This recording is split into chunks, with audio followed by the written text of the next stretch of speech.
Welcome on to the next female athlete video. My name is Brad. I'm from CoachParry.com, where we help you become fitter, faster, and stronger. I'm joined once again by sports scientist and head of the female athlete program here at CoachParry.com, Shona Hendricks. And today we're talking about pacing and intensity within your runs. It's the biggest mistake that Shona sees amateur athletes making, and we're going to dig into why that is and how you can fix it, because there's a pretty good chance you're making the same mistake in your running. If you get any value out of this video, we'd love it if you hit the like button. Just smash that button.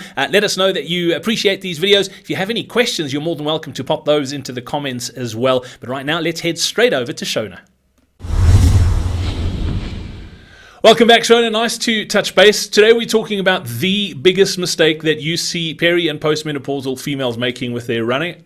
Let's get the cat out of the bag straight away. What is that mistake? Yeah, the biggest mistake, Brad, that we see amateur athletes making is that they run their easy runs too fast. So let's just spin that around and put it in the view of elite athletes or Olympic athletes. They run their easy runs so easy that by the time they have to do a faster session or a quality session, an interval session, or even their next session, they are recovered and ready to go for that session. Part of the reason, and we see it all the time with amateur athletes, is that every single run is just too fast. And so they're not really recovered when they have to do those faster sessions. They're exhausted and not ready for their next session. And I think the reason is that we're not like the elite athletes. We don't get paid to do this. We've got a lot of other things going on. And so we're always trying to prove to ourselves how fit we're getting in every single session. And if you're not hurting, it's definitely not working. But yeah, that's definitely the number one mistake that we see amateur athletes making, is that their easy runs are not done easy enough. Shona, you mentioned that so many of us are pressed for time and we're trying to get these runs in and we feel like we have to be working.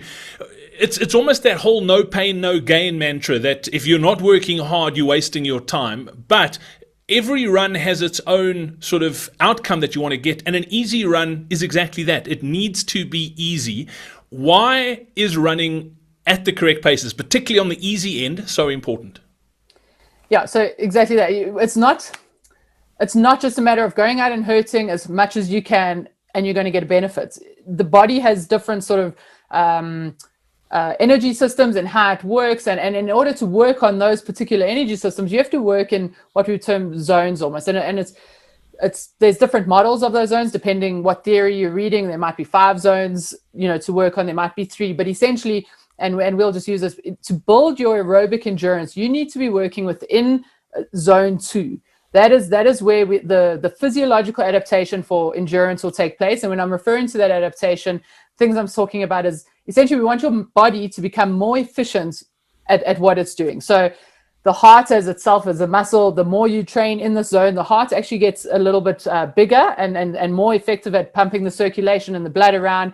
That in that blood, in the circulation, there's all the energy that you need, or the fuel that you need to create energy. Within the cell, there are these little powerhouses called mitochondria, and the more you train within that zone, the more of those mitochondria actually are created. There are more of them. It's not just that they get bigger, there's more. And then the body becomes really effective at removing the waste. So once the cell's done its thing, the body becomes quite effective at removing that waste. And so all of that takes place within a zone 2. And that bandwidth of that zone is quite large, and you can train towards the top end of that zone and be getting all of that physiological adaptation. But when you're training at that top end of that zone, there's a lot of eccentric load on your bones and on your muscles in particular, and there's a lot of stress that's on your musculoskeletal system. Just to explain the difference, or what eccentric load means, the body has a number of types of contractions, but the 2 most important ones are concentric and eccentric. Concentric is where the muscles are pulling together, and you can see that's quite a strong. There's a lot of fibers pulling together, and that's normally when you're pushing off the ground that the muscles are coming together. The opposite of that is the eccentric load, where the muscle fibers are coming apart, and that is normally acts as a shock absorber as you think about running downhill. So the muscles lengthening and the fibers are coming apart, and so that just puts a lot of strain on the body, and it's in those eccentric contractions where you actually feel the most stiff. I'm sure those who've run the down comrades will complain that it's worse afterwards than the up, and that is the exact reason why. And so, long story short, after all of those contractions, when you're working at the top end of that zone 2, there's a lot of that eccentric load.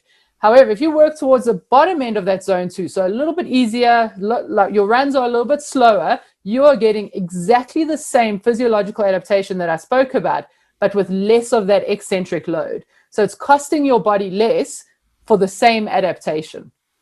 Yeah, and that's such an important point to make. So it's the same benefit, but at a lower cost on the body, essentially.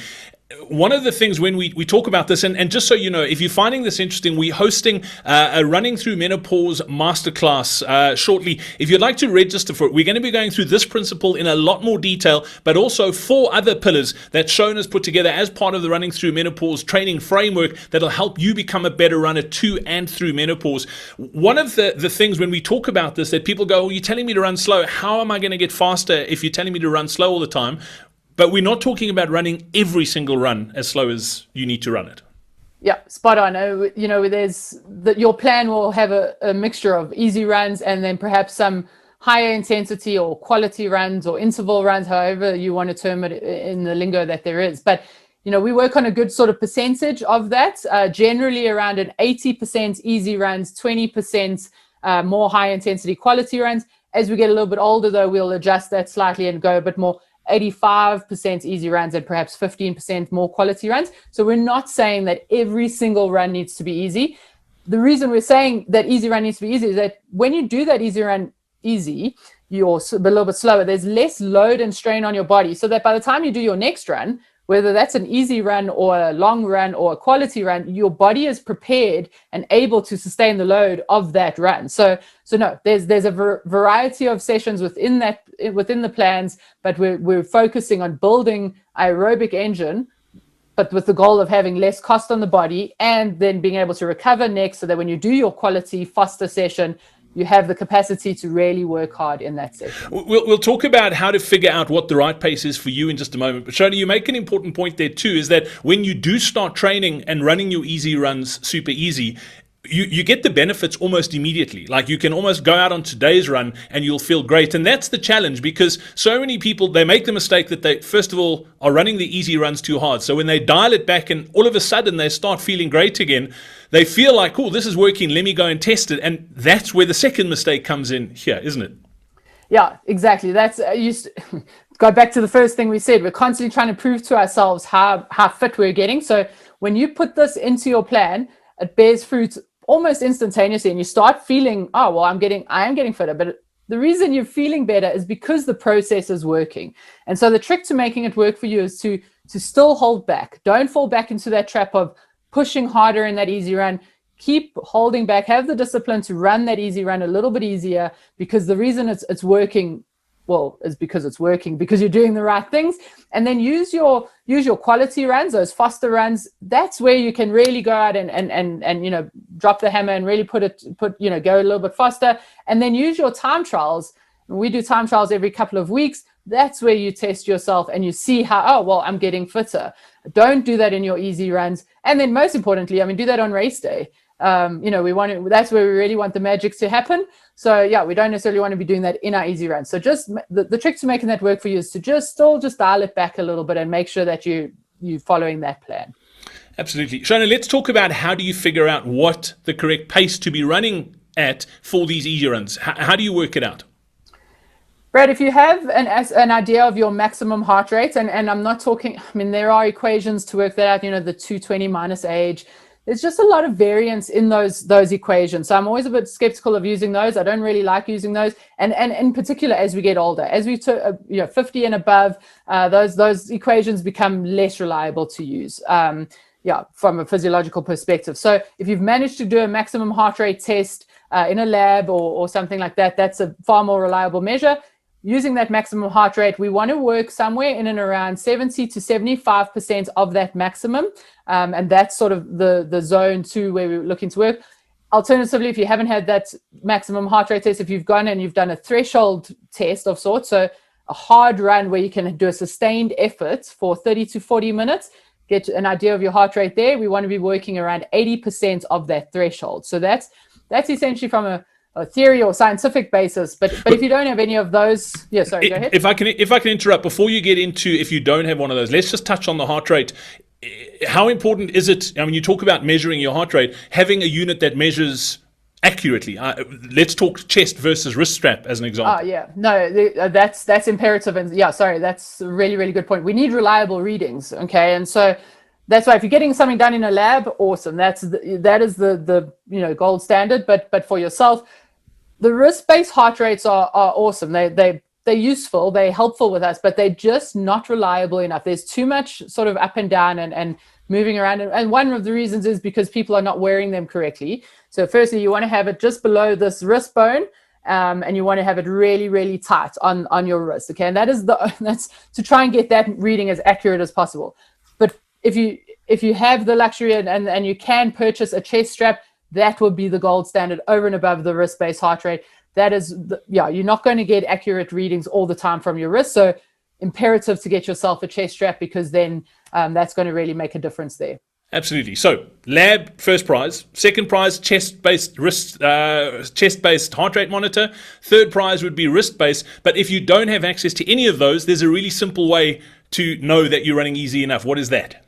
Yeah, we like to say you should be able to have a robust conversation. So, and then a lot of people tell me, they're like, oh, but I had a conversation with my running mates, but they're probably not breathing in between that conversation. So I would almost put it down to, if you're having an argument or a debate with your friend around who's the better football team, or are the Springboks going to beat England in the World Cup again? Take the cup. You should be able to have that kind of conversation. It should be and not be out of breath while you're running. That's what the easy sort of pace is, what we're referring to. Lately, in these sorts of times, we're not necessarily running with running partners anymore. And if you're running alone, we've said this at Coach Penny. I'm sure it's made a lot of neighbors quite upset. But you should be able to burst into song in your run and not feel very heavily out of breath. I have my earphones in, so no one can hear me burst into song, but I'm sure my neighbors all can. But yeah, that is how we would regard that as an easy run. And a nice little test as well is that as you finish that run, you should feel like you could have gone on for more. That's in it. Those would be the factors that I would take into account if you're not using heart rates or pace as a guide. Yeah, and if you are going to sing during one of your runs, please make sure you video it and use the hashtag #SingTest. We want to see those videos. I was singing in my run just day before yesterday, Shona. I hope my neighbours love Shotgun Kelly, because that's what I was singing. So it's all good. Shona, as always, great to catch up. Thanks for your time today. Yeah, thanks, Brad. Always good to catch up. As I mentioned earlier in the video, make sure you register for our free upcoming Running Through Menopause Masterclass. You can click on this link over here to save your spot. Also, make sure that you subscribe to this YouTube channel so you don't miss any of our updates. You can click on this button over here. You can watch our latest video over here, and don't miss out on our most popular video right here.